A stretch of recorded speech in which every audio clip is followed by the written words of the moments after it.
지난 시간에 공지한 대로 오늘 지난 시간에 나눴던 암기 사항들에 대해서 답부터 알려주고 정답부터 알려주고 조금 공부할 시간 주고 테스트 할 겁니다. 테스트지는 미리 준비가 돼 있고 답부터 확인을 해줄게요. 여러분들 놓고 한다는 게 이거 지난주에 줬던 거 괄호 쳐진 게 여기 색깔 조금씩 다른 거 있죠? 이게 답이거든? 빨리 맞춰보세요. 이거 내리면서 이런 식으로 맞추면 자, 화성은 대부분 퇴적함에 있다. 어디 있다고? 고생대 때는 오존층어 요거 언제쯤 2억 2천만 년쯤 전에 판기가 만들어진다 그랬죠?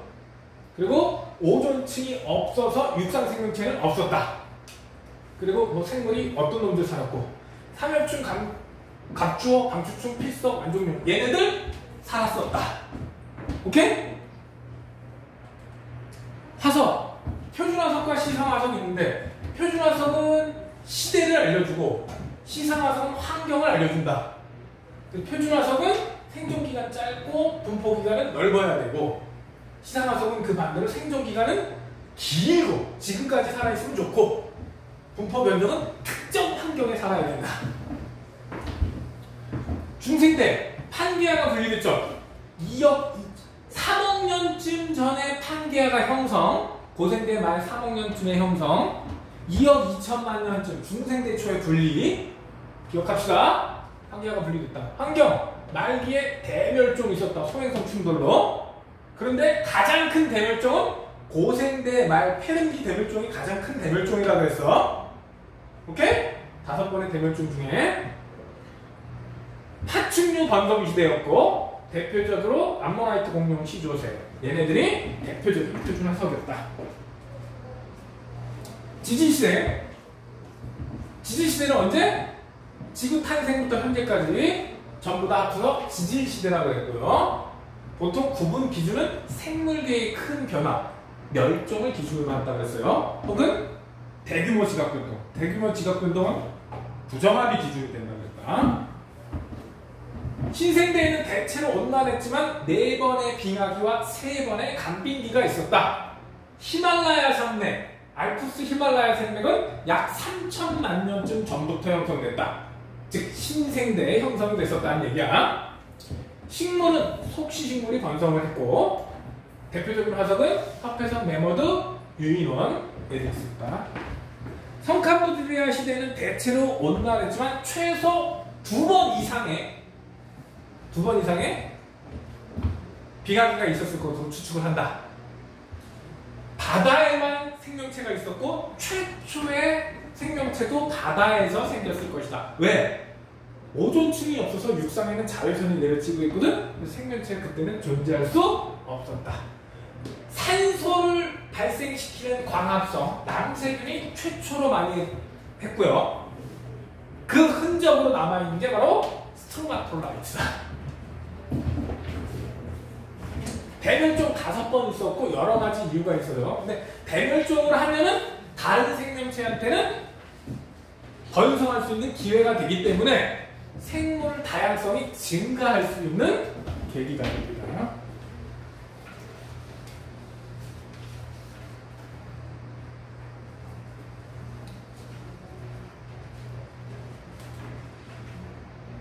유전적 다양성이 먼저지. 순서를 잘못 기억났네. 자, 유전적 다양성. 같은 생물의 종이라도 유전자가 조금씩 차이 난다고요. 변이가 있는 이유. 생명체마다 우리 코 모양이 조금씩 다른 이유. 그 차이가 변이라 그래서. 코 모양이 조금씩 다르고 눈썹 모양이 조금씩 다르고 이런 것들이 각각이 변인데 그 변이가 다양하게 나타나는 이유는 유전자가 다양하기 때문에. 정보가 거의 99.몇% 비슷하지만 극소량 차이가 있다. 유전자의 차이 때문이다. 유전적 다양성이 높을수록 형질을 결정하는 유전자가 다양할수록 다양성이 높다. 유전자가 많을수록 다양성이 높다. 이 다양성이 높아야 멸종당할 확률이 적어진다. 여기서 가능성이 낮다, 적다, 마음대로 쓰세요. 이렇게 순서대로. 종다양성. 한 생태계 안에 얼마나 많은 종류가, 그래서 일단 종류 수가 많을수록 다양성이 높고, 같은 종수가 있다면 그 다음부터 얼마나 고르게 있느냐. 그래서 많을수록, 생물 중에 고르게 있을수록 다양성이 높다. 이 문장은 특히 내신에 나올 가능성이 크다고 했어요. 종다양성이 높으면 먹이 그물이, 즉 여러 종류가 사니까 먹이 그물이 복잡해지고, 먹이 그물이 복잡한 게 안정된 생태계다. 생태계 다양성은 환경의 종류라고 보시면 돼요. 수중 생태계, 늪 생태계, 벌판 생태계, 숲 생태계, 이런 식으로. 그 중에서 가장 종다양성이 높은 게 열대우림이 종다양성이 가장 높았다. 그래서 생태계가 다양할수록 종다양성도 높고 유전적 다양성도 증가하게 된다. 생물 다양성, 의식주. 면은 목화로 만드는 거야. 면 뭐로 만든다고? 목화. 니네 난닝구 누에 가지고 비단 만드는 거고요. 버드나무에서 어디냐? 버드나무에서 뭐? 아스피린. 그리고 디기탈리스라는 심장병 치료제도 있고, 수목곰탕에서 항생제. 그래서 내가 교과서에 우리 수업할 때는 알려줬던 거. 주목에서 텍솔, 항암제. 이런 거 몇 개 얘기해줬죠? 대표적인 건 암기를 하셔야 됩니다. 괄호수가 너무 많아서 좀 빼다 보니까 다 넣지는 않았어요. 생물 다양성의 감소 원인. 서식지 파괴와 단편화. 이 중에서 중요한 단어는 단편화. 서식지가 분리되는 게 단편화예요. 서식지가 파괴되는 건 인간이 뭐 한다고, 농 만든다고, 도시 만든다고 산 갈아 엎고 있죠. 생태계 파괴. 길 만든다고 산 가운데 길 내놓죠. 단편화. 구분 똑바로. 불법 프라이빗 남획은 뭐 더 설명할 것도 없고. 외래 생물종 천적이 없어서 문제가 돼요. 뭐가 없어서? 천적이 없어서 생태계가 붕괴된다고. 환경오염은 대기오염으로 뭐 산성비가 내릴 수도 있고, 여기 뭐 산성화 시킨다 그랬으니까 산성비가 들어가야 되겠지? 환경오염은 뭐 사실 이것도 문제지만 중금속 이런 것도 되게 문제가 돼요. 여러분들 쓰는 샴푸에 쓰는 이런 것도 환경오염의 원인이 되는 겁니다. 비누 성분들도. 생물의 다양성 보전 노력. 개인적 노력은 뭐 여기 친환경 내가 쓰겠는데 우리가 할 건 솔직히 아껴 쓰고 나눠 쓰고 다시 쓰는 거밖에 없어요. 절약하고 분리수거하고 이런 거밖에 없어. 국제적인 노력. 그리고 뭐 생태 통로가 뭔지 좀 사회 국가 단위에서 해야 될 게 이런 건데, 생태 통로가 뭔지 다시 한번 동물이 다니는 길에다 길러주기. 그리고 복원하려고 노력하는 거. 국제적으로는 협약. 이 국제협약에서 내가 라무사르 협약 하나 정도, 물수의 서식지를 보호하자는 거 하나 정도는 무조건 외워주자 그랬죠? 변이가 아까 그랬어. 유전적 차이로 변이가 생긴다고. 유전자도 변할 수 있어요. 돌연변이 원이라는 방사선, 자외선, 그리고 어떤 화학물질 이런 거에 따라서 유전자도 조금씩 변할 수 있어.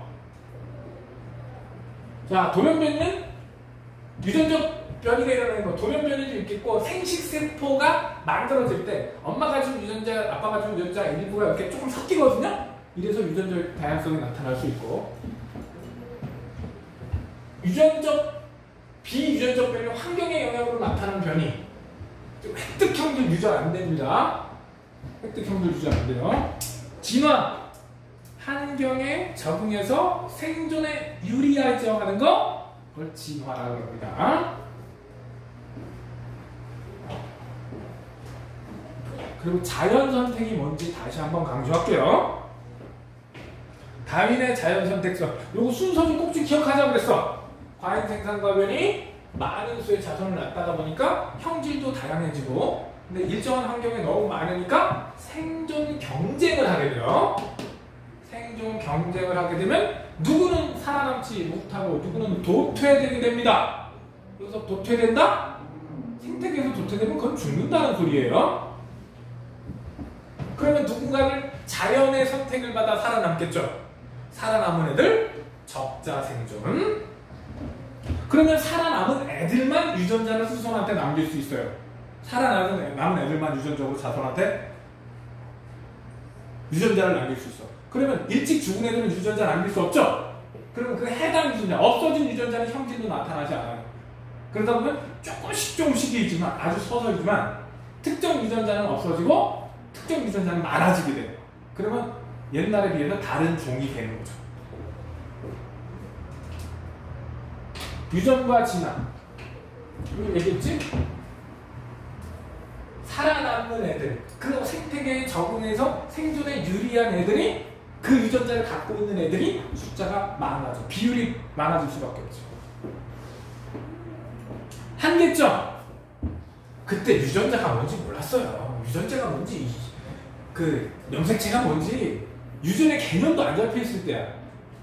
다윈이 저 발표할 때. 근데 안타깝게도 제국주의의 그 식민지를 건설할 때 제국주의의 그 정당화하는 이론으로 쓰여지게 되기도 했었지. 자, 변이와 자연 선택에 의한 진화. 핀치 나오면, 핀치새, 갈라파고스 군도 얘기 나오면 이겁니다. 자연 선택 얘기입니다. 원래는 부리의 종류가 되게 다양했다. 근데 섬에 찢어져서 먹이 환경이 다르다 보니까 그 한두 종류만 먹이만 나오니까 그거를 잘 먹을 수 있는 애들은 살아남았는데, 그렇지 못한 애들은 다 죽어서 섬별로 부리 모양이 한 종류씩밖에 안 남아있더라. 자연선택의 얘기입니다. 그래서 같은 종류의 핀치새가 오랫동안 다른 먹이에 적응하니까 섬마다 다른 애들이 있더라. 이렇게 오랜 시간 유전자 형태까지 가면은 진화가 되는 거야. 남모양 적혈구 빈혈증. 이거는 뭐 앞에 우리 1학기 때도 배웠으니까 그게 뭔지 알죠? 일반적으로 생존에 되게 불리합니다. 하지만 다른 환경으로 가면 오히려 생존에 유리할 수도 있습니다. 우리나라에서 남모양 적혈구 빈혈증은 불리해요. 하지만 아프리카 가면, 특히 말라리아가 있는 지역 가면 생존에 유리할 수 있습니다. 자연 선택의 예야. 즉 특정 형질이 무조건 유리하다 불리하다가 아니라 환경에 의해서 그 유불리가 결정된다. 즉 자연 선택을 설명하는 말입니다. 비슷한 예가 바로 항생제 내성과 관계되는 거죠. 어이씨, 벌써 열받았나 보다. 항생제 내성과 관계되는 거죠. 지금 요즘은 생태계에서 미생물을 분리해도 항생제 내성 없는 애들이 없어. 요즘은 선생님이 항생제 내성 관련한 게 석박사 논문이야. 선생님 논문이. 요즘은 사람한테서 분리하는 세균은 항생제 내성 유전자 없는 애가 거의 없다고 보면 돼요. 왜? 우리가 항생제를 엄청 썼지? 야, 오죽하면 청소하는 데까지 항생제를 썼어. 진짜 병원에 못도 청소하는데 항생제 쓰고 그랬다고. 병원에서 분리되는 애들은 그냥 자연 상태에서 나오는 애들이 아니라 다 내성 세균밖에 없어. 내성이 있으면 약이 안 먹는단 말이죠. 자, 빈칸 다 채우셨죠? 그러면 몇 분이나 시간 줄까? 암기할 시간 더 줘요, 말아요? 그러면 그냥 바로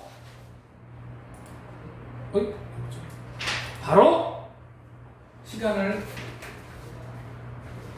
빈칸 채우는 테스트를 보도록 하겠습니다.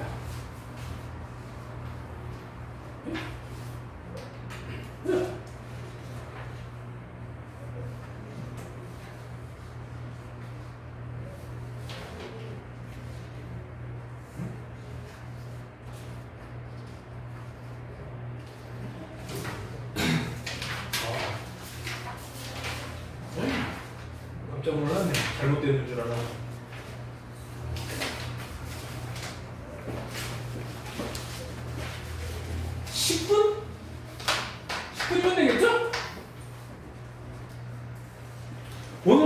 반응까지 할 거고 중화 반응이 끝나면 우리 3단원이 끝나겠죠? 아 3단원이었다. 1단원이 끝나겠죠? 그러면 다음 주에 또 중화 반응 화학 파트에 대해서 바로 채우기 필수 암기사항 있지? 그거 다시 줄 거야. 바로 문제를. 오케이? 다음 주에 나가요. 다음 주에 테스트 따로 볼 거고. 그러니까 최근 한 3주 동안 테스트를 2번 정도 더 볼 거다. 이렇게 생각하시면 되겠습니다. 자, 오늘 해야 될 게 중화 반응이야. 오늘 해야 될 게 뭐라고? 지난 시간에 우리 연기 배웠지? 페이지가 여기가 68쪽이야.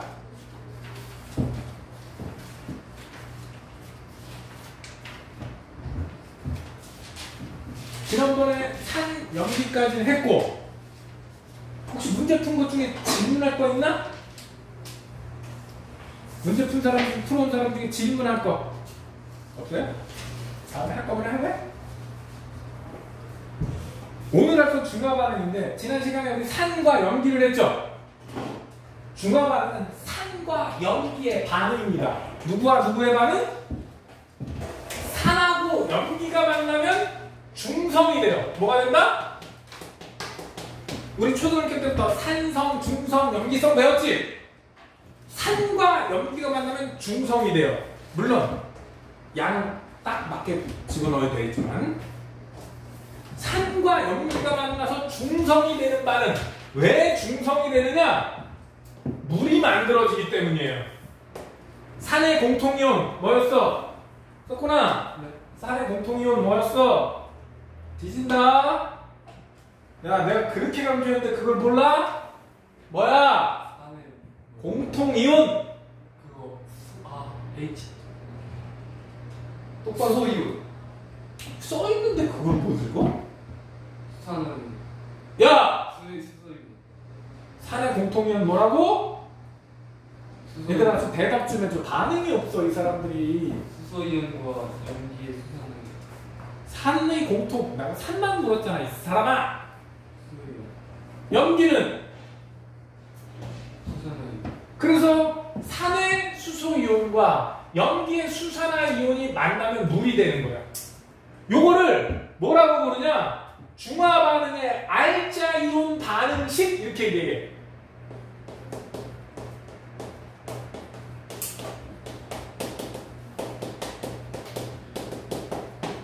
정확하게 중화 반응의 알자이온 반응식 이렇게 얘기해요. 중화 반응에서 알자이온 반응식 이렇게 얘기해요. 저게 옛날에 중학교 3학년 때 나오는 거였습니다. 중학교 3학년 때. 그러다 지금은 저게 샥 없어져 버렸는데 중학교 과정에서. 고등학교 입학시험에 필수 문제였어요, 저거. 그렇게 산연기 나올 때, 중화 반응 나올 때 중요도로 보면은 너무너무 중요해요. 장담할게. 이거 너희들 중간고사 범위 들어가서 시험 문제에 나온다에 내가 초코파이 그 30개 몇 개들은 번들로 내가 걸게. 안 나온 데에서 걸다가 혹시 안 나온 데 걸래? 너는 12개짜리 거 걸어라. 요즘 12개짜리가 3,300 얼마 하는데 나는 큰 통으로 걸게. 30 몇 개짜리 있잖아. 그걸로 걸게. 야, 롯데 말고 오리온 거로만. 혹시 안 나온 데에다 걸래? 석구나. 네. 안 나온 데에다 걸지. 아니. 난 나온 데에 걸었거든. 아, 이러면 내기도 안 되잖아. 무조건 나오는 거야. 산의 양이온, 즉 H 플러스, 염기의 음이온, OH 마이너스 만나면 뭐가 돼? 물이 돼. H2O가 된다. 아, H 플러스하고 OH 만나면 딱 물 되게 생겼잖아. 자연스럽게 섞으면 바로 일어납니다. 굉장히 빠른 반응이고요. 무조건 중화이온 반응을 외워야 합니다. 장담합니다. 저거 시험에 안 내는 학교 선생님이 있다면 그 사람은 미친 사람입니다. 이렇게까지 얘기했는데 중화이온 반응에 알자이온 반응식을 안 해온다. 뒤지는 거야. 내가 미리 얘기할게. 쪽지 시험에 낼까요? 중화이온 반응의 알짜이온 중화 반응의 알짜이온 반응식을 써라. 무조건 내.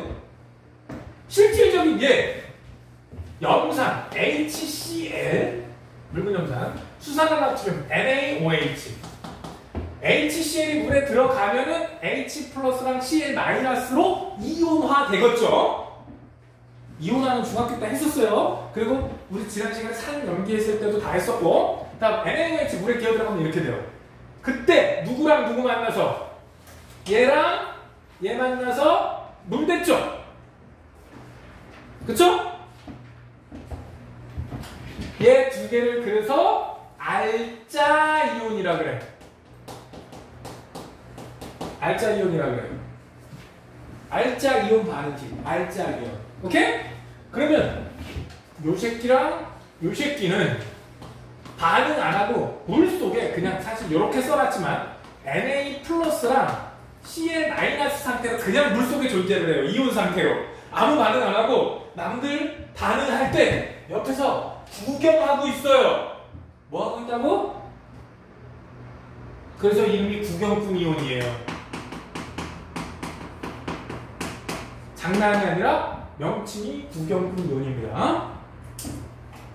그래서 알짜 이온을 골라라, 구경꾼 이온을 골라라. 이렇게 시험에 나오기 쉽지요.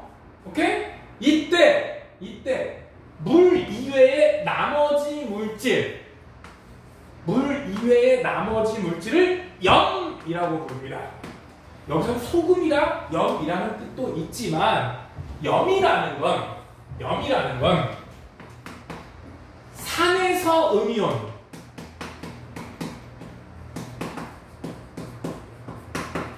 염기에서 양이온,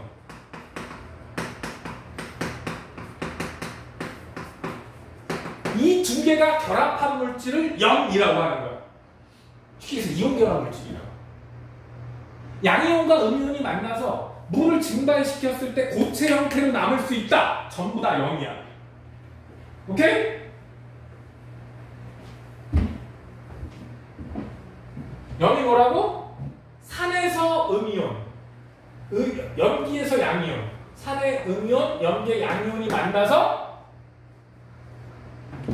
물 말고 뭔가를 만들어. 이온 결합 물질을 만들어요. 그 이온 결합 물질을 염이라고 하는 거야.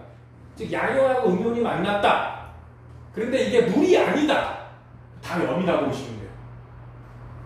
이게 꼭 중화 반응이 아니라도 양이온과 음이온이 만나서 물을 증발시킨 다음에 뭔가 남을 수 있다. 고체를 남다. 이거 다 염이라고 부르는 거야. 그래서 중화 반응을 정의를 하면 이렇게 돼요. 중화 반응을 하면 산의 수소 이온과 염기의 수산화 이온이 반응해서 물, 염, 열을 만드는 반응 이렇게 얘기해요. 즉 중화 반응하면 뭐도 생긴다? 열도 생겨요. 뭐도 생긴다고? 물은 얘기했고 염도 얘기했고 열도 생겨요. 이 열을 중화열이라 그래요. 그래서 산하고 염기하고 섞으면 따뜻해져요. 그래서 중화가 제일 잘 된 지점을 찾아라. 제일 온도가 높은 지점을 찾아도 돼요. 중화와는 누가 만나서? 산과 염기가 만나서 물과 열과 염을 만드는 반응. 물과 염과 열을 만드는 반응. 순서는 상관없어. 근데 물은 무조건 얘기해야 돼. 왜? 가장 중요한 알짜 이온이니까 물, 염, 중화열. 이렇게 됩니다. 그걸 우리 책에 나오는 그림처럼 누구와 누가 만나서 누가 되는지 정확하게 기억하시면 됩니다. 그 다음에 나온 얘기가 중화점이라는 말이 나왔어. 중화점은 pH 7이에요. 얘들아, 우리 pH에 대해서 조금 알고 있지? 산성 정도를 pH라 그러죠? 이제 벌써부터 좋네. 큰일 났네. 졸려 죽으려고 그래. 정 졸리면 일어서서 쓴다고. pH, 산성이나 염기성의 정도를 pH라고 옛날부터 배워왔어요. 중학교 때도 살짝 나왔잖아? 산성이나. 그래서 pH의 범위가 0부터 14예요. 1부터 14 아니야? pH 범위 어디부터 어디라고?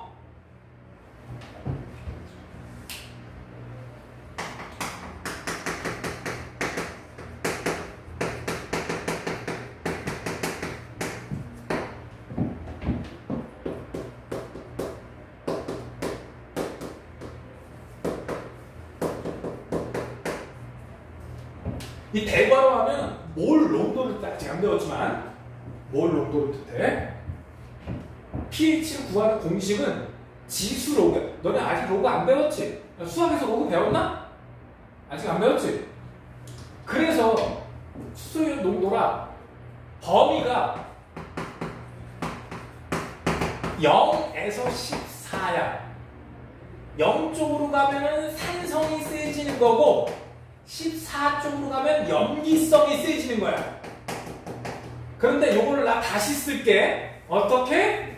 0에서 7에서 14로 쓸 거야. 이쪽으로 가면 산성이 세지는 거고, 즉 숫자가 낮아지면 산성이 세지는 거고, 14쪽에 접근하면 염기성이 세지는데 요 7만 중성이야. 7.1 염기성으로 가는 거야. 6.9 염기성으로 가는 거야. 7만 중성이야. 그 지점을 중하점이라고 얘기하는 거야. 산의 H 플러스, 아니, 이거 왜 자꾸 벌어져, 붙여놓으면. 산의 H 플러스와 염기의 수산화이온이 모두 저렇게 구하를 쳤어요.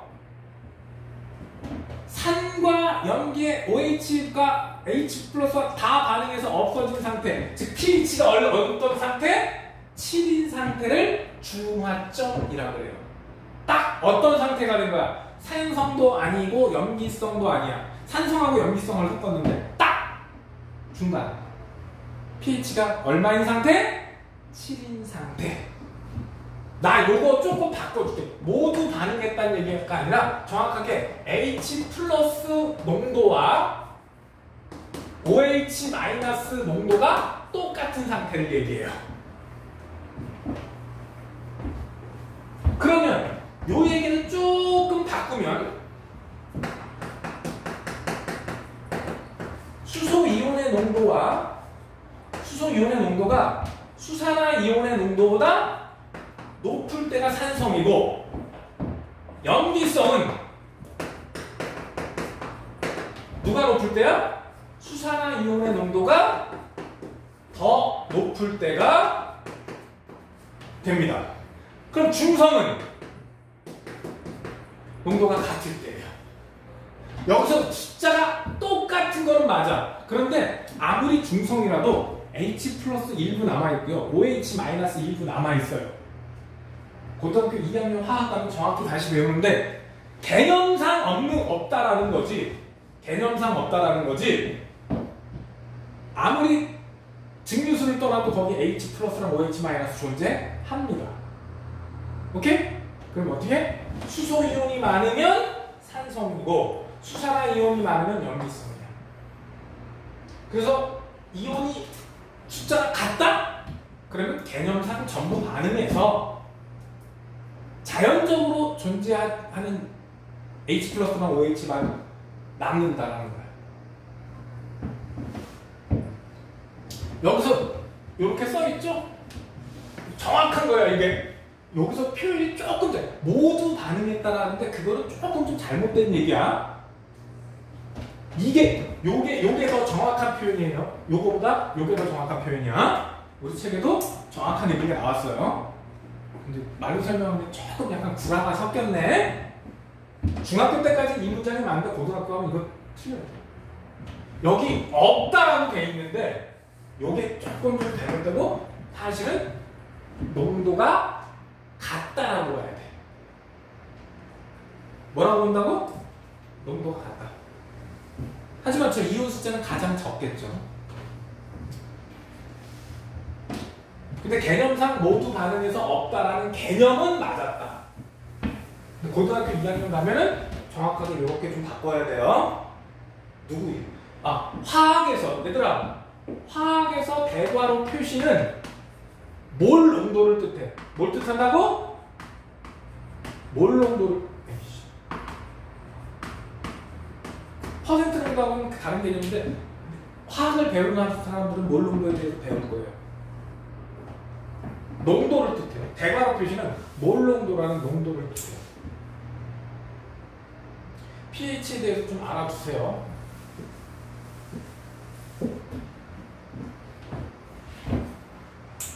그러면 결국 그거죠.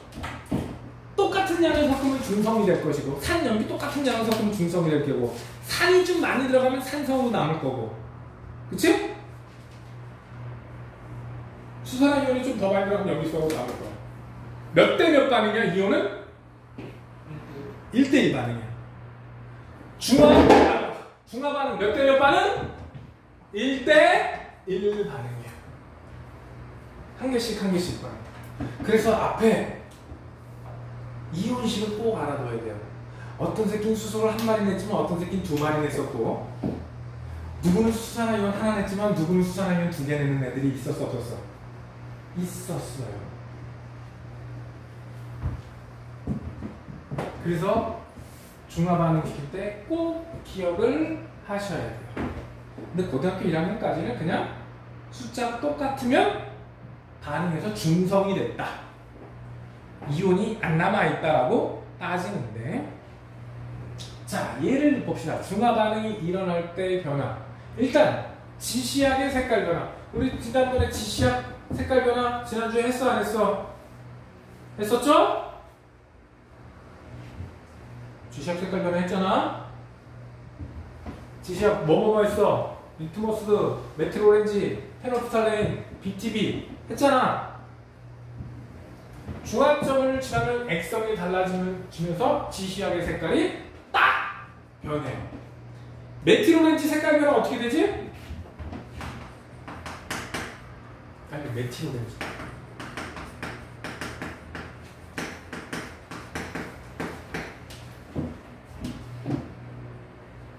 산성, 중성, 염기성 따지면 적색, 노란색, 노란색. 페놀프탈레인은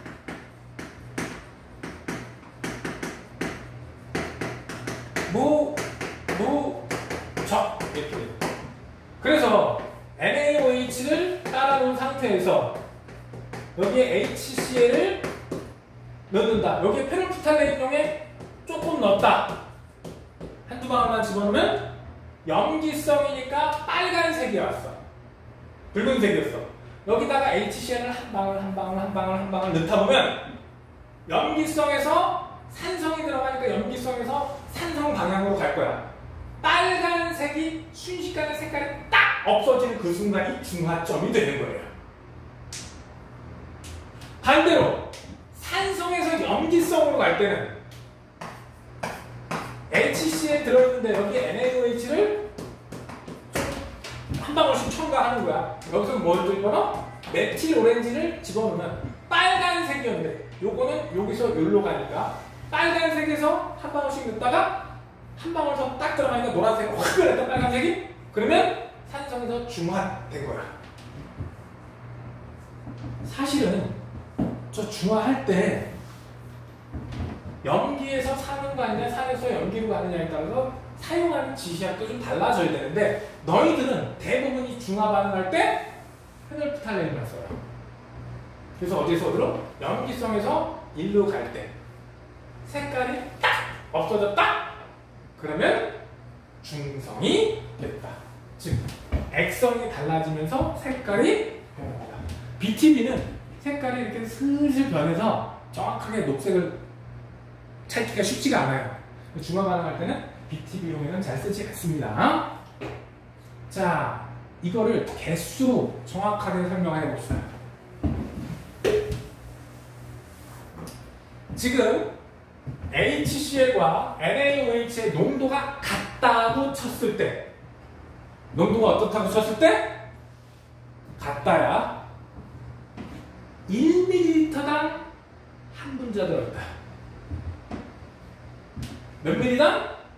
1ml당 HCl도 하나, NaOH도 1ml당 하나 들어있다. 1ml당 하나. 그러면 요거는 얼마 집어넣은 거야? 2ml씩 집어넣었다니까.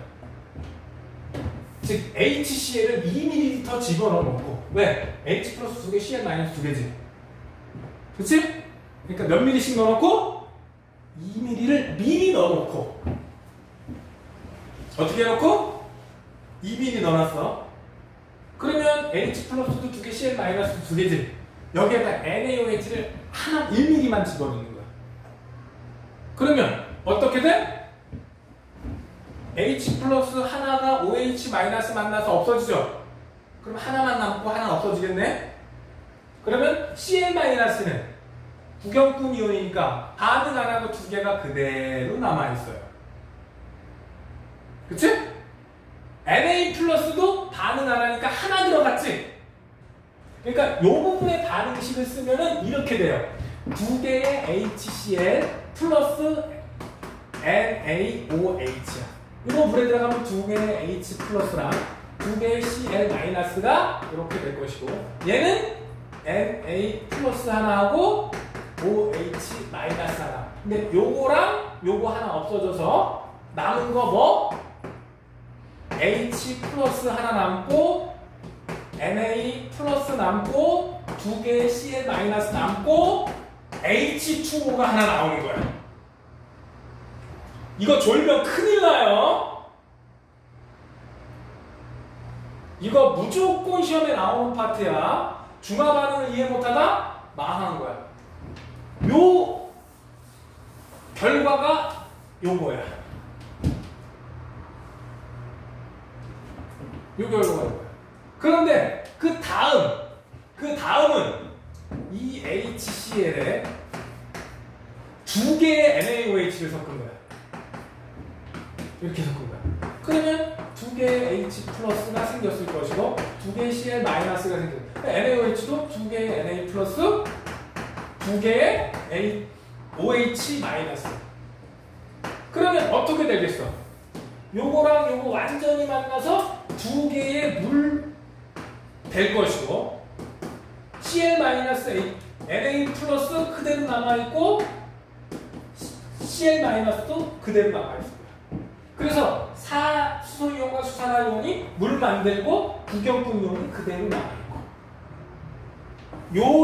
요게 요 경우. 자, 이 결과를 보면 H 플러스도 안 남아있고 OH 마이너스도 안 남았어. H 플러스 없고 OH 마이너스도 없어. 둘 다 없어. 그러면 중성이죠. H 플러스와 OH 마이너스가 없는 상태, 중성이죠. 그래서 BTB에서는 초록이라 그러는데, 오케이? 그리고 여기서는 좀 더 많이 들어갔어.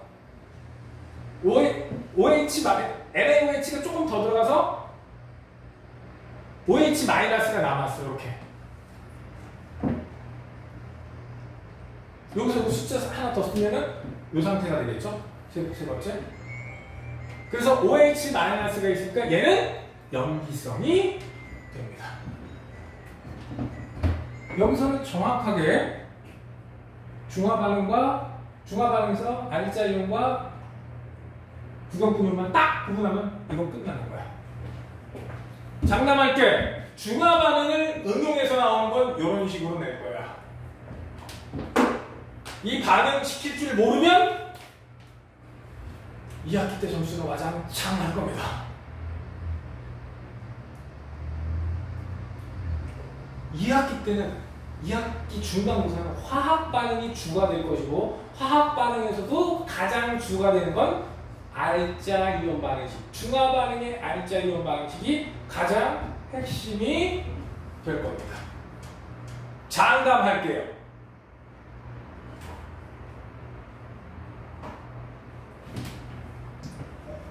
사실 중화 반응에 대한 개념을 알면 이거는 너무너무 쉬워. 너무너무 쉬워. 이거를 농도가 같을 때 얘는 산과 염기를 2대 빵. 연기를 아직 안 집어넣은 거야. 얘는 2대 1로 집어넣은 거고 얘는 2대 2라고 치자. 2대 2로 집어넣은 거고 같은 양 집어넣은 거고 얘는 2대 3으로 집어넣은 거야. 양을 보면 2mm 대 0mm, 2mm 대 1mm, 2mm 대 2mm, 2mm 대 3mm 이렇게 넣었다고 볼 때 농도가 같다면 여기서 얘기하는 농도는 퍼센트 농도가 아니라 몰 농도로 계산을 해줘야 됩니다. 퍼센트 농도로 하면 저 식이 안 맞아요. 몰 농도로 계산해야 됩니다. 그래서 저런 표 쫙 주고 어디가 중화 상태게 그리고 어디는 산일까 연기일까 중화점이 아닌 다른 지점 고추 얘를 중화점으로 만들려면 누구로 만들어야 얼마나 집어넣어야 될까가 나올 거야.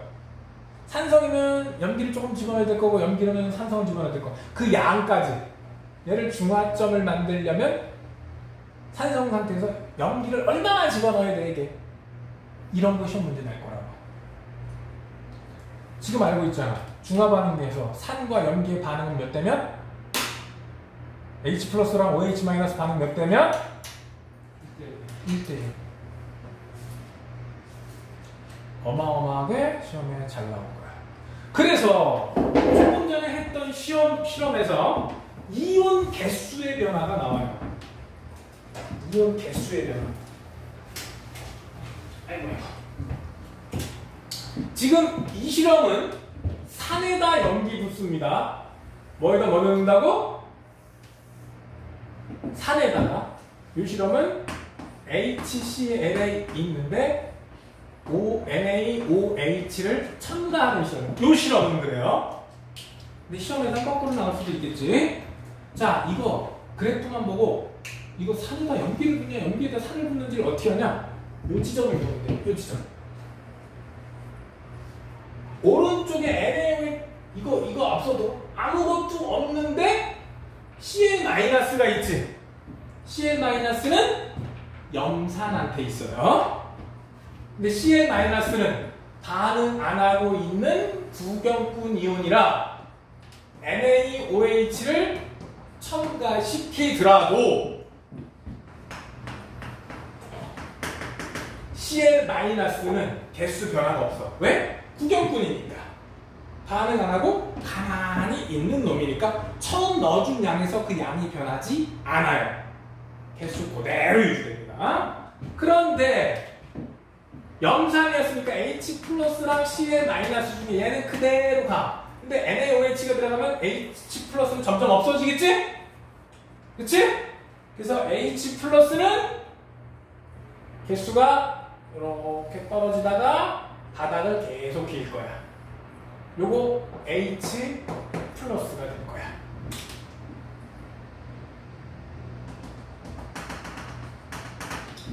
그리고 넣어주자마자 쭉 증가하는 새끼가 있어요.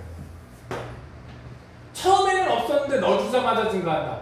요거 들어가는 놈 중에서 반응 안 하는 부경분이온 나트륨 이온이 되겠죠. 그리고 처음에 분명히 넣어줬는데 들어갔는데 없어. 바닥을 기다가 이렇게 가는 거 요거 OH 마이너스. 처음에 들어가면은 OH 마이너스랑 H 플러스랑 반응해서 싹 사라져요. 그래서 여기가 부피가 NaOH가 V이면 이 V만큼 넣어야 돼요. 부피가. 여기서 V는 부피를 뜻합니다. 단 염산과 수산화 나트륨의 몰 농도가 같을 때가 조건이에요. 이렇게. 근데 거꾸로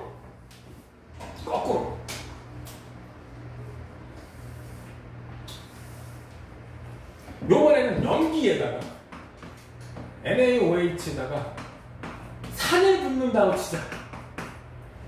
여기서 원래 NaOH 있으니까 여기서 7만 하는 건 Na 플러스 아니면 OH 마이너스일 거야.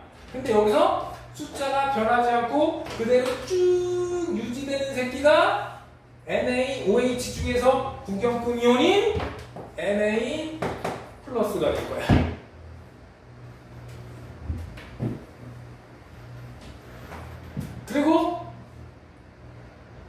놨더니 처음에 있었는데 바닥으로 쭉 떨어지는 습기 OH 마이너스가 될 거야. 그러면 똑같이 여기가 중화점이 될 것이고,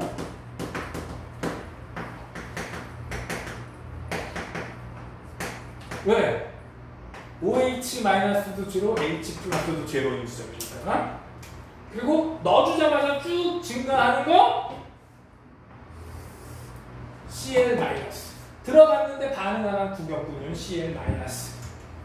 그리고 넣어줬는데도 불구하고 바닥은 기어. 없다가 여기서부터 이렇게 쭉 증가하는 게 누구? H+. 여기가 역시 V가 될 것이고, 여기는 EV가 될 것이고, 부피를 따서.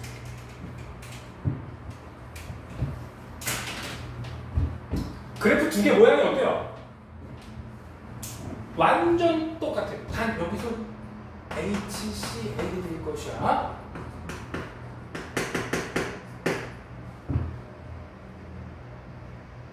두 개가 모양이 똑같아요. 내가 일부러 색깔 구분해 준 거거든? 원우야, 선생님이 보통 색깔 분필 써? 안 써? 근데 오늘 썼네. 석권아, 선생님 색깔 분필 쓴 거 봤어? 몇 번 안 되지? 너 처음이지 않니? 선생님 색깔 분필 쓰는 거 보는 거? 왜 썼을까? 이거 무조건 하나 나와. 이게 바로 뭐를 이해해야 돼? R자이온 반응식을 이해해야지 이거를 알 수 있어. 위에 거 나올지 아래 거 나올지 나 몰라. 둘 중에 하나가 시험에 나올 건데 결론은 R자이온 반응을 똑바로 이해하느냐 그 문제예요. 저게 사실 앞에서 여태까지 설명했지만 반응식은 딱 하나, 이것밖에 없었어.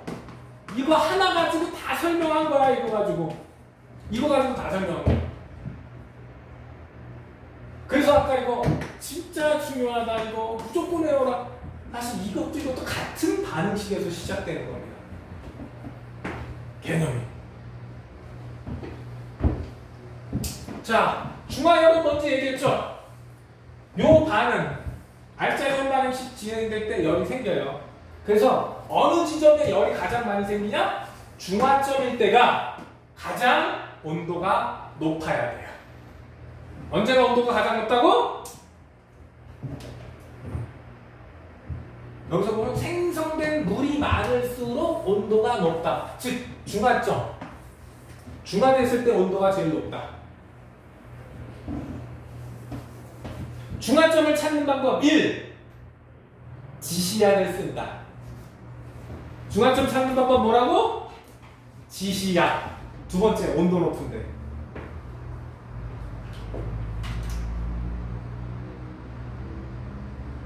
자, 이게 바로 그 얘기야. 즉, 요 지점. 중화점이 요 지점이네. 중화점이 요 지점이네. 지금 이거는 얘 합쳐서 다 12ml지. 두 개 합쳤을 때 총량이 12ml야. 두 개 합쳤을 때 총량이 12ml. 그러면 얘들아, 이 상태에서는 여기 봐봐. 이 상태에서는 지금 요 B 지점 여기는 산성일까 염기성일까? 얘들아 이거 알아야 돼. 이거 대답 못하면 큰일 나.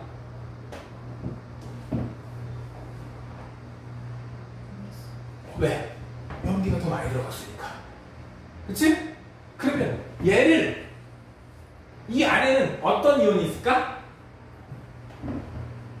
저 B 지점에 있는 이온은 누구 있을까? 계속 쭉 불러. 세 개나 있어야 돼.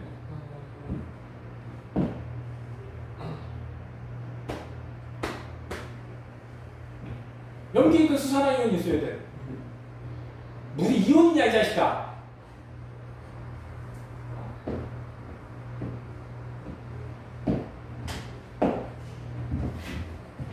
그래, 여기서 물 얼마나 생겼을까 그럼? 상대량으로 따져서 숫자로 얘기해봐. 저 그래프에서 나타난 숫자로. 너네가 아까 H 플러스랑 OH 마이너스 몇 대 몇 반응? 1대1 반응이다 그랬지? 1mm당 한 개 있다고 치면 된다 그랬지? 4mm, 8mm 넘네? 아 12mm. 바보지? 4mm. 아무나 막 던진다? 아니에요. 너 지금 숫자 아무거나 막 불렀잖아. 물 얼마나 생겼을 것 같아?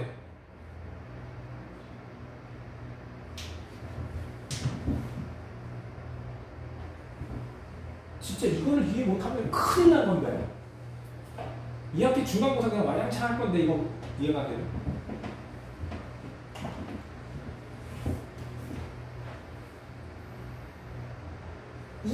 집어넣지. 얼마 집어넣었다고? 여기 보면 2mm 집어넣었어. 2mm에 HC에 몇 개 있을까? 내가 어떻게 따지라고 했어? 1mm당 몇 개 있다고 따지라고 했어? 얘들아, 앉아서 시간만 지나치면 너희들 중간고사 성적은 50점이 될 거야. 두 개? 내가 1mm당 몇 개 있는 거로 치라 그랬지? 하나 있다고 치라 그랬어. 2mm면 HC에 몇 개 있는 거야? 그래, HC 두 개 있는 거야. 그럼 H 플러스는 몇 개가 될까? HCl이 두 개면 H 플러스는 몇 개가 돼? 바보냐? 아무렇게나 막 대답하지 마. 다른 애들 헷갈려. 나머지는 아는데 대답 안 하는 거야? 모르겠어서 대답 안 하는 거야? 이거는 초등학생도 대답할 수 있는 수준인데 1ml당 하나가 들었다. 그러면 2mm에는 몇 개가 들었을까? 그래. 그럼 H 플러스는 몇 개가 들었을까? 몇 개? 왜 대답 안 해? 그럼 여기에는 OH 마이너스 몇 개 들었을까? 몇 개 들었어?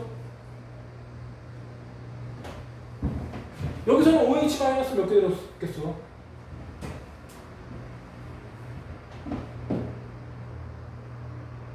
야, H 플러스 개수를 맞췄는데 저걸 왜 몰라? NaOH 12mm에는 OH 마이너스 몇 개 들었을까? 이게 대답이 안 된다고? 원효 몇 개 들어있어야 돼? 그래 10개 들어있어야지. HCl은 물속에 들어가면 H 플러스 하나랑 Cl 마이너스 하나 만들고 NaOH는 물속에 기어가 들어가면 Na 플러스 하나랑 OH 마이너스 하나 만들잖아. 이거 지난 시간에 우리 이온화 했잖아. 그런데 요게 1ml당 하나, 1ml당 하나야. 요거 2ml 있었으니까 2개라고 치고 얘는 10ml 있었으니까 10개라고 치면 될 거 아니야. 그럼 이거 2개, 2개, 10개, 10개 이게 계산이 안 된다고? 초등학생도 이 정도는 하겠다.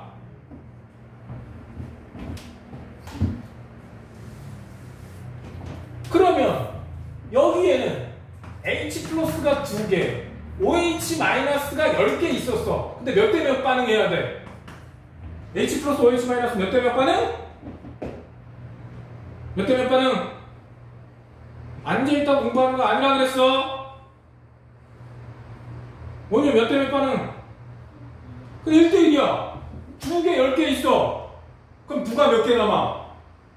석훈아, 누가 몇 개 남아?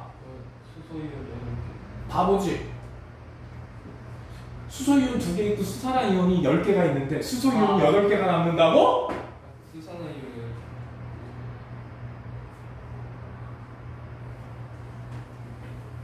내가 오늘 수소이온하고 수산화이온하고 1대1 반응이라는 거 오늘 몇 번 얘기한 것 같아? 몇 번 얘기했을 것 같아? 최소한 5번 이상을 얘기한 것 같은데? 개수비 1대1? 그럼 여기서 누가 얼마나 남았다고? 그럼 산성이야, 염기성이야? 그러면 연기성. OH 마이너스가 남았으니까 염기성일 거 아니야. 그러면 이제 B점. 여기에는 누가 얼마나 남아있을까? 수사이온이나 이온이 몇 개나 남아있어야 돼? 그래, 4개 남아있어야지. 이제 산수가 되냐? 여기서 중요한 건 H 플러스랑 OH가 마이너스 1대1로 가능한다지? 사실 그거 빼고. 근데 그럼 여기에는 누가 남아있어? OH 마이너스 남아있지? 하지만 Cl 마이너스와 Na 플러스도 남았어, 안 남았어? 남았겠지. 얼마만큼? OH 마이너스는 4개가 남았을 거고 Cl 마이너스도 4 집어넣었으니까 4개 있겠지? Na 플러스는 몇 개 남아있어야 돼? 8개 있어야 되겠죠.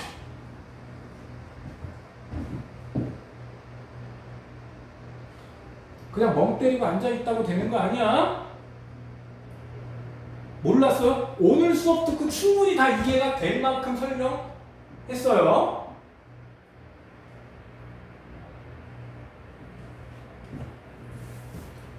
여기는 누가 얼만큼 남아있어?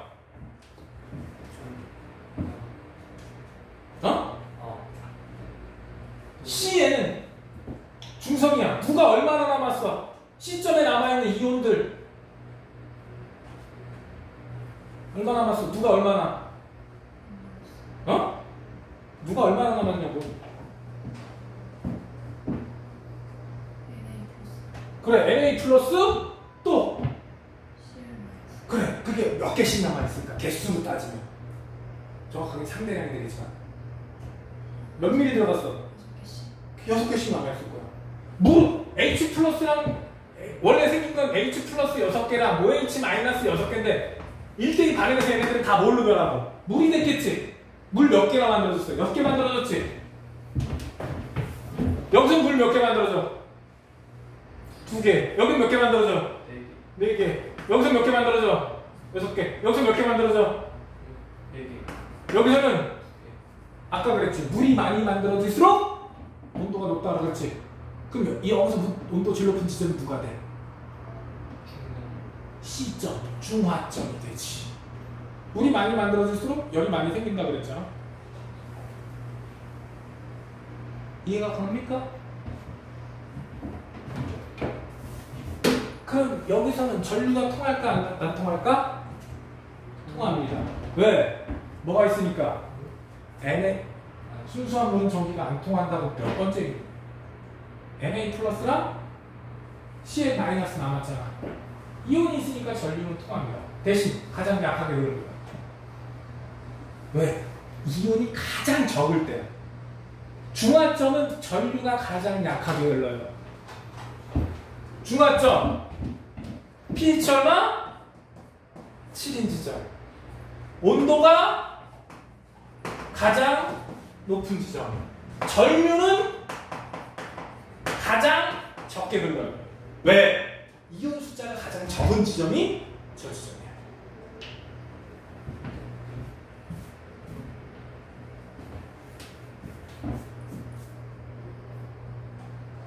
여기서 알 거는 중화 반응 딱 하나야. 중화 반응만 하고 뭐만 하면 중화 반응하고 1mm당 얘네들이 1mm당 하나씩 있다. 이거 기억하면은 나머지는 다 계산 끝나는 거야.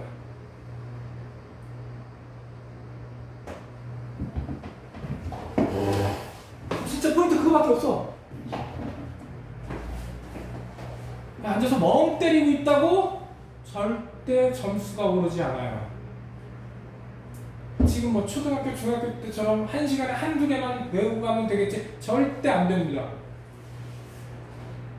중학교 때는 한 시간당 두세 개만 알면 돼. 근데 고등학교는 아니야.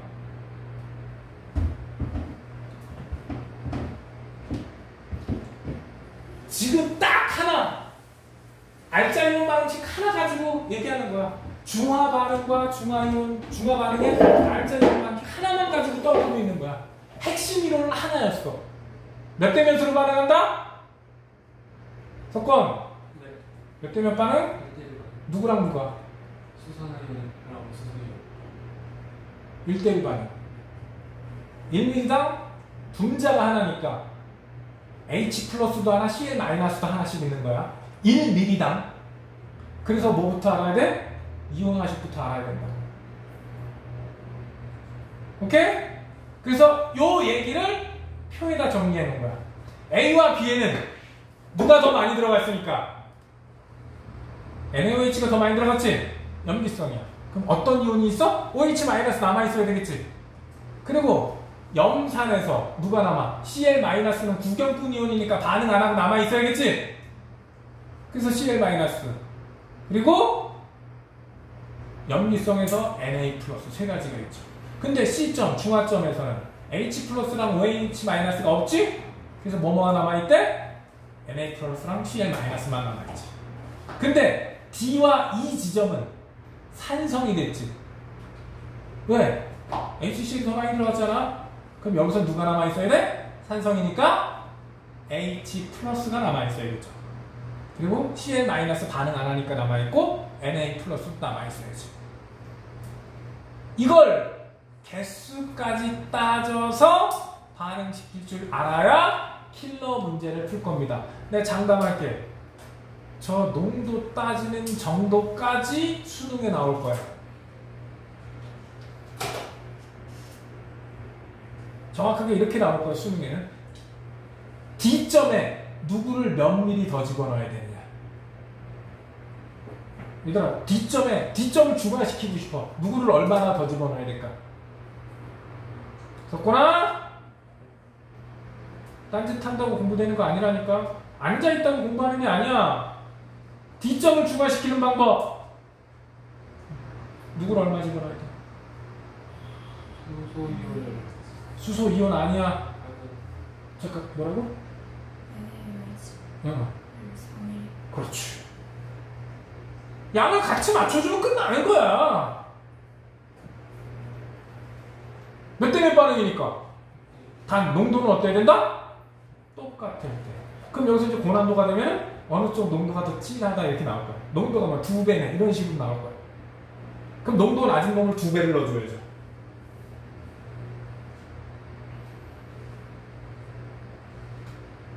앉아서 멍 때리고 내 머릿속에 넣어주세요.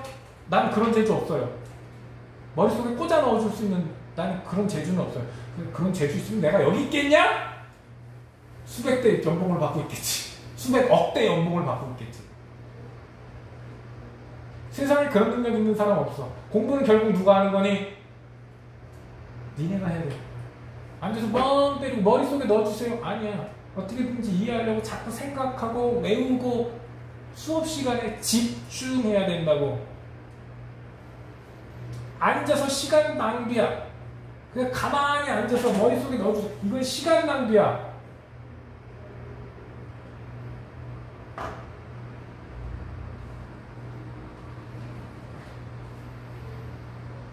이 중에서 온도가 제일 높은 지점 A, B, C, D 중에서 누가 온도가 제일 높다 그랬어?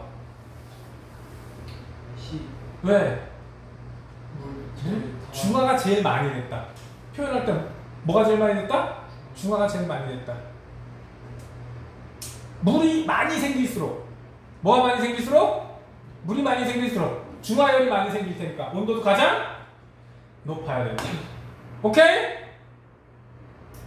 그래서 중화점 찾을 때 온도가 어떤 지점? 가장 높은 지점. 자, 중화점 찾는 방법 세 가지. 저거 1. 지시약을 이용해서 중화점을 찾는다. 지시약 이용. 저거 1. 지시약 이용. 2. 온도가 가장 높은 지점.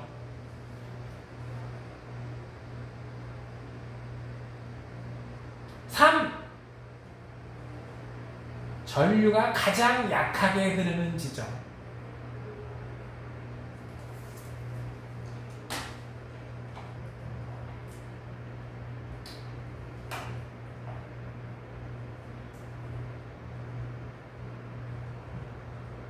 하나가 더 있는데 그거는 화학 2 들어가서 배우시고. 자, 중화점 찾는 방법 몇 개? 뭐뭐뭐? 지시약을 이용한다. 온도가 높은 지점을 찾는다. 전류가 약한 지점을 찾는다. 오케이? 중화 반응의 이용. 너네 양치질하고 중화 반응하는 거야. 너네들이 밥을 먹고 가만히 있으면 치아 사이에 찌꺼기가 끼죠.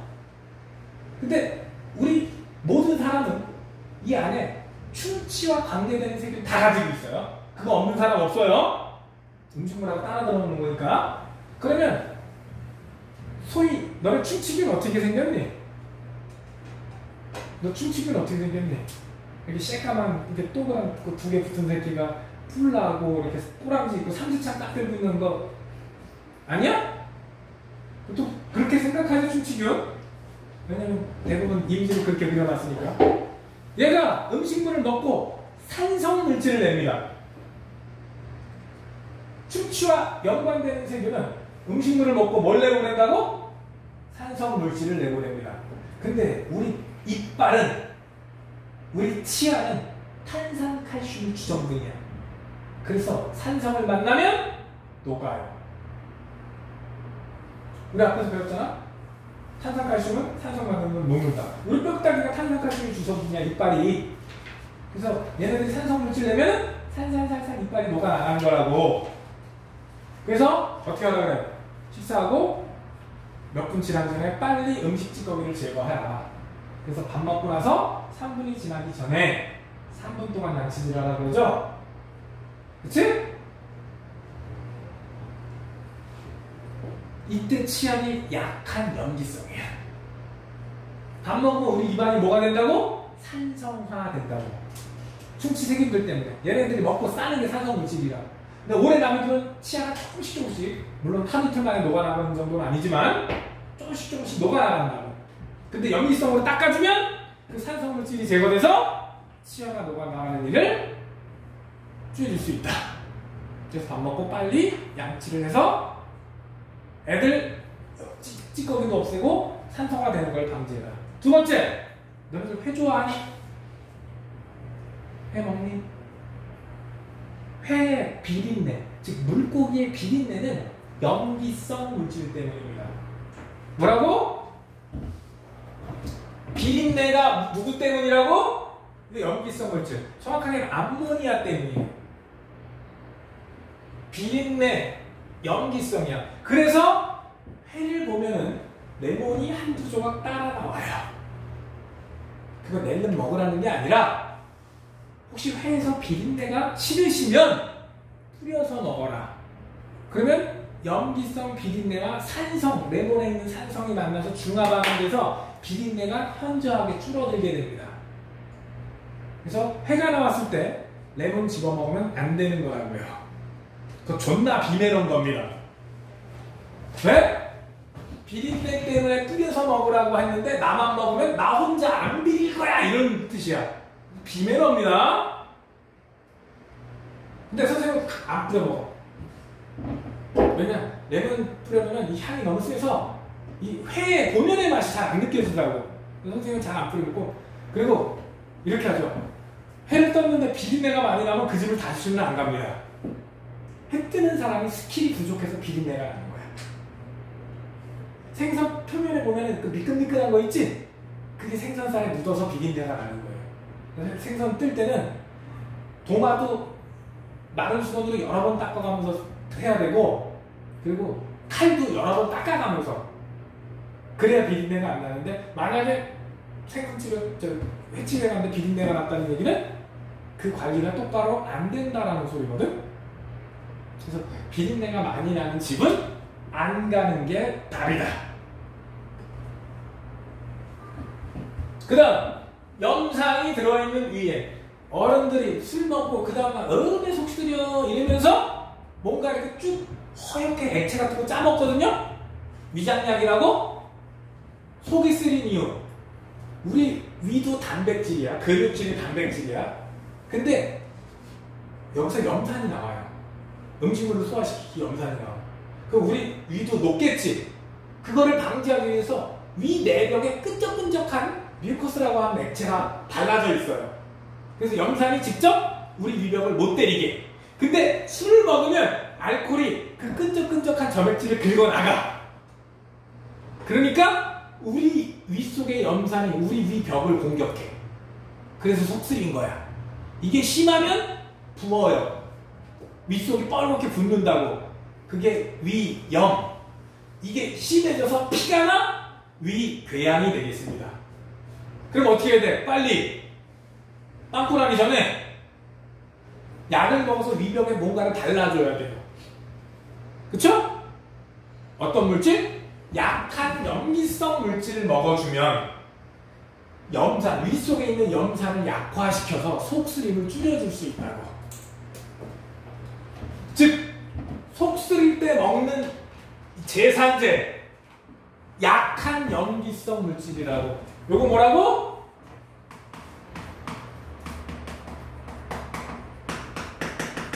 강한 염기성 먹으면 안 돼요. 죽어요. 한 방에 가라앉을 거야. NaOH 그거 양잿물이야. 그거 마시면 죽어요. 너네 집에도 양잿물 있을걸? 하수구 뚫어뻥용해. 그거 NaOH 40%인가 그래요. 그거 되게 진한 거야. 그거 양잿물입니다. 물론 빨래를 하얗게 만들 때도 NaOH 용액을 쓰거든? 근데 요즘은 NaOH 특정 단백질을 녹여낸다. 머리카락도 단백질이야. 하수구가 막혔을 때 보면 머리카락이 녹아나가요. 없어져요. 그래서 뻥 뚫리는 거야. 그런데 만약에 그거를 마셨다? 그럼 목구멍부터 다 녹아나갈 거야. 죽어요. 그래서 우리 약으로 쓰는 중화 반응은 무조건 약한 거로 중화시키는 거야. 그 다음 보통 벌레들의 독은 대부분 산성입니다. 꿀벌의 독은 산성이지만 말벌의 독은 단백질이라 말벌에는 효과가 없어요. 꿀벌 독 산성이라 약한 염기성을 달라주면 통증이 금방 가라앉아요. 버블리 있지? 그게 염기성이라고. 목이나 이런 데 물렸을 때 부풀어 오르지? 대부분 산성물질이에요. 만약에 밖에 나갔는데 염기성 물질이 없다. 벌에 쏘였는데 염기성 물질이 없다. 정말 급하면 소변을 바르셔도 됩니다. 소변이 약한 염기야. 더럽지만 죽는 것보단 나을 수 있겠죠? 묵은 김치, 졸라 신맛이 나죠? 거기다가 조개 껍데기 혹은 소다, 탄산수도 나트륨이에요. 물에 녹으면 약한 염기성이 됩니다. 제빵소나 베이킹 파우더를 집어넣으면 약한 염기가 돼요.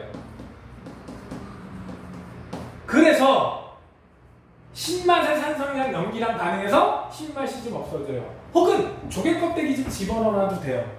조개 껍데기하고 탄산칼슘하고 산성 만나면 이산화탄소가 돼서 산성이 좀 제거가 되니까.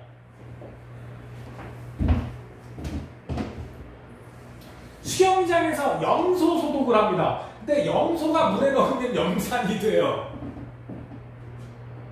너 염산 속에서 수영하고 싶냐? 그럼 나중에 어떻게 해야 돼? 염기성 물질을 좀 집어넣어서 다시 중화를 시켜야 됩니다. 수영장 할 때는 염소로 소독하면 산성이 돼요.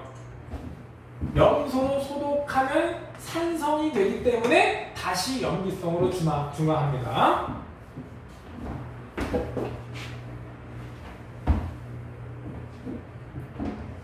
그리고 펄프, 저게 이제 나무를 갈아서 나온 펄프거든요.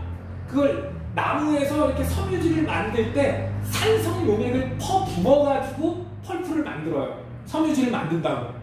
나무를 섬유질 하나하나 띄어내기 위해서 산성 용액을 퍼 부어서 섬유질을 만드는 거예요. 그래서 종이처럼 만든 다음에 다시 중화해서 중성 종이를, 니네가 쓰는 종이를 만드는 거예요. 적었을 때 저 중성으로 만들면서 하얗게 만들기도 하는 거고 같이. 그리고 공장에서 배출한 산성비의 원인이 되니까 SO2 내지는 SO, 얘네들 있거든. 얘네들 물에 넣으면 바로 황산됩니다. 뭐 된다고? 얘네 놓으면 황산이 돼요. 황산은 졸라 강한 산성이니까 저 굴뚝의 저 액체를 물을 통과시켜요.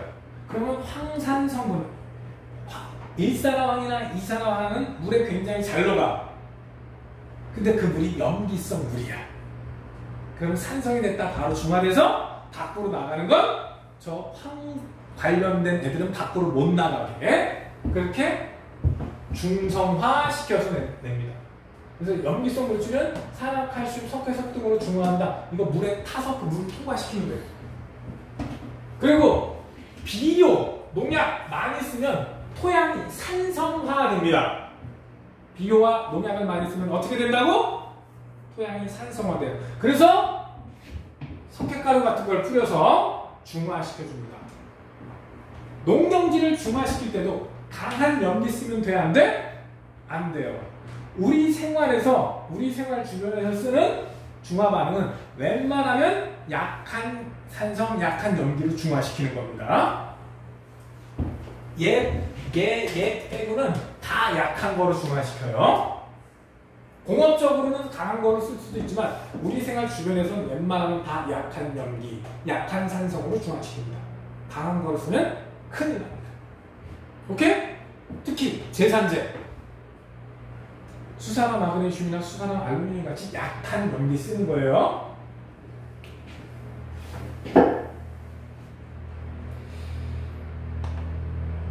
중화 반응은 아닌 거. 그러니까 하수구 아까 수산화 나트륨 이용해서 하수구 뚫린다 그랬지? 그건 중화 반응 이용한 게 아니라 염기의 단백질을 녹이는 성질을 이용한 겁니다. 중화 반응 아니야. 헷갈리지 마.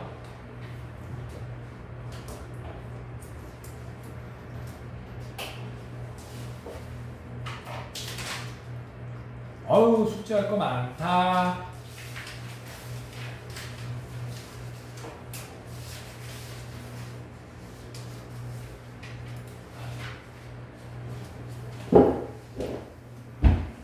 문제 다음 주까지 다 풀어오시고,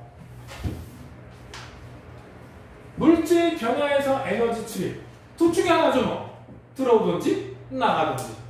우리 중학교 2학년 때 배웠나? 흡열 반응, 발열 반응.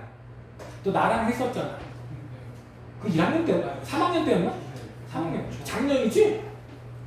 그래서 흡열 반응, 발열 반응 나랑 했던 기억이 나서. 또 나랑 했잖아. 이건 그거예요. 흡열 반응, 발열 반응.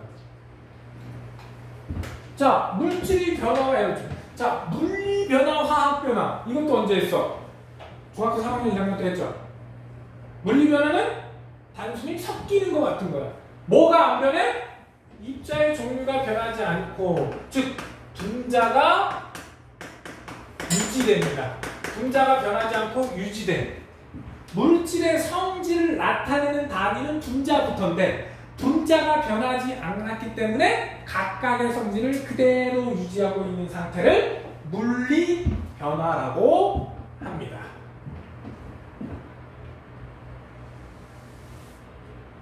자, 물리 변화에서도 에너지가 수입이 돼요.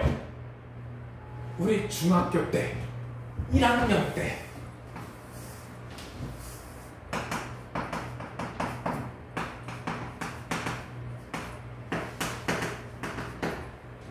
덕권아, 이거 뭐라 그래?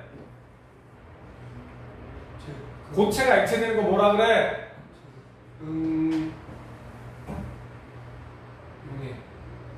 융해. 반대로 가는 건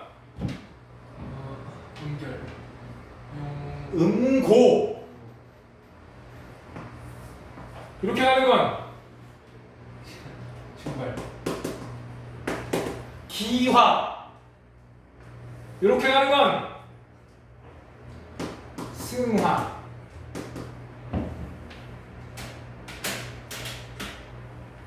이렇게 가는 것도 승화. 이렇게 가는 거 뭐라 그래? 뭐라 그래? 액화.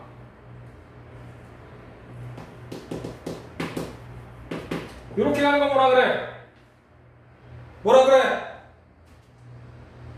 큰일 났다.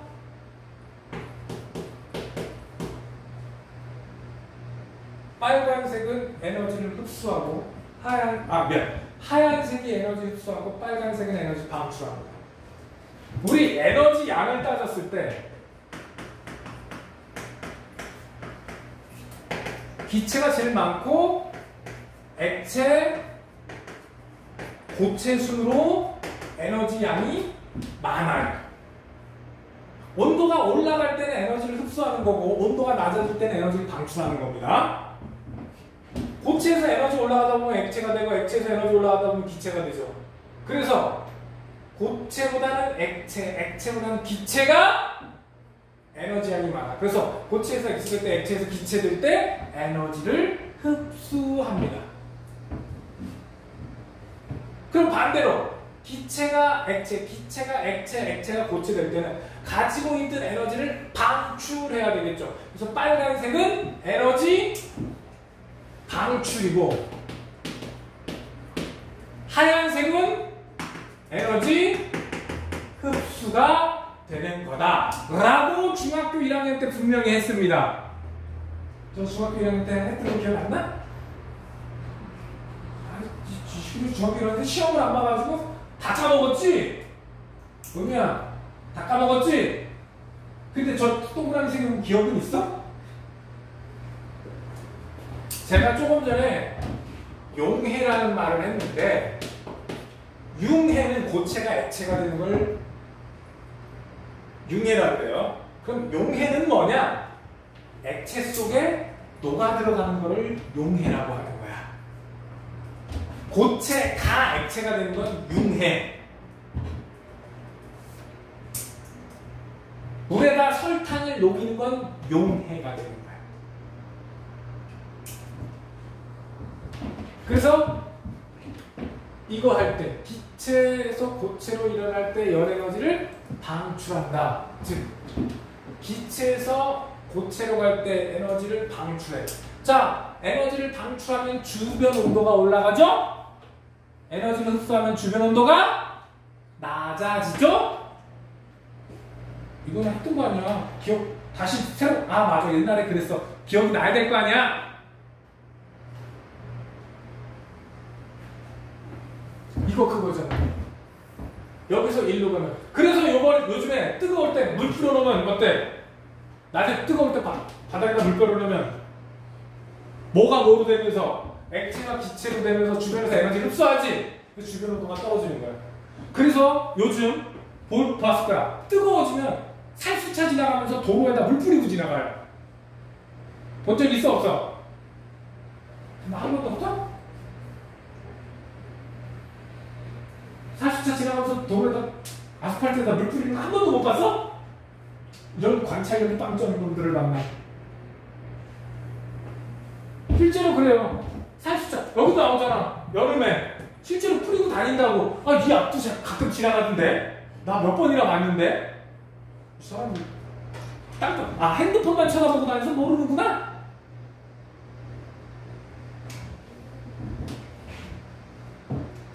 근데 드라이아이스 주변에 가면 드라이아이스가 고체가 기체가 되면서 주변에서 에너지를 막 흡수해요.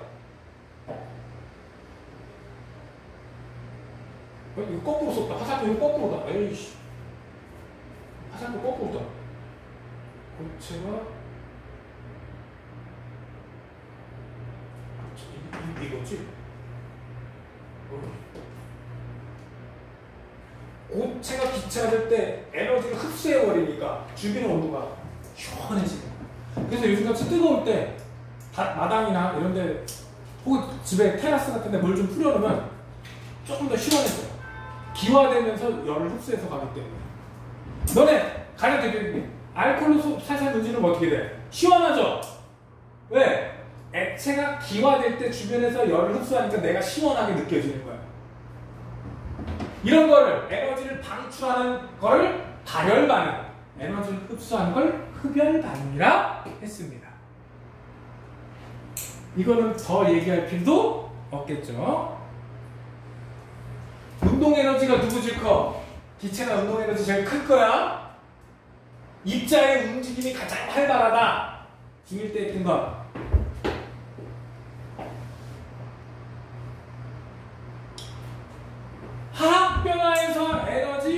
흡수와 방출. 이게 이제 발열, 반응, 흡열, 반응이래요.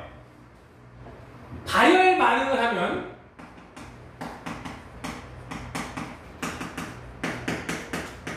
쉽게 해서 에너지를 방출한다는 얘기야. 뭐 한다고?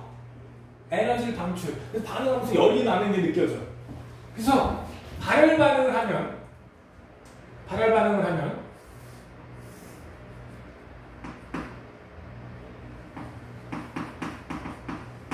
가지고 있는 에너지 값이 이렇게 낮아져야 돼요. 반응이 진행될수록